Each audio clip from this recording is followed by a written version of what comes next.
High বন্ধুগণ, আসসালামু আলাইকুম। এই যে আমি রাতের খাবার শুরু করেছি। ডিম, এই যে ডিম, সালাদ, টমেটোর সালাদ, সবজি, সাদা ভাত, সাথে লেবু আছে। লেবুটা খুবই উপকারী। লেবু আপনারা ভাতের সাথে প্রতিদিন খাদ্য তালিকায় রাখবেন। লেবু খুবই উপকার।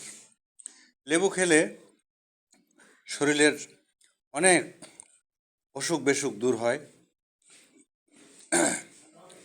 ঘা, তারপরে বিশেষ করে ঘা জাতীয় জিনিস, আঘাতজনিত জিনিস, যদি আপনার সেটা পচনও ধরে, তবু লেবু বেশি করে খাবেন। আর হইল কাঁচা টমেটো, এই যে টমেটো, টমেটোর সালাদ, এই টমেটোর সালাদ খাবেন বেশি করে।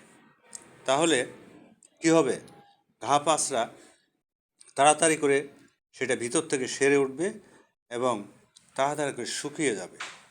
বন্ধুগণ, শুধু ঔষধের সব কিছু হয় না, কিছু কিছু নিয়ম আছে। সেই নিয়ম অনুযায়ী চলতে হলে খাদ্য তালিকায় লেবু রাখতে হবে। এখন টমেটোর দাম অনেক কম, লেবুরও দাম কম, তবে সারাদিনে হলো একবার এই কাঁচা টমেটো আর লেবু খাদ্য তালিকায় রাখবেন। ইনশাল্লাহ আজ এ পর্যন্তই। শুকরিয়া আল্লাহর দরবারে।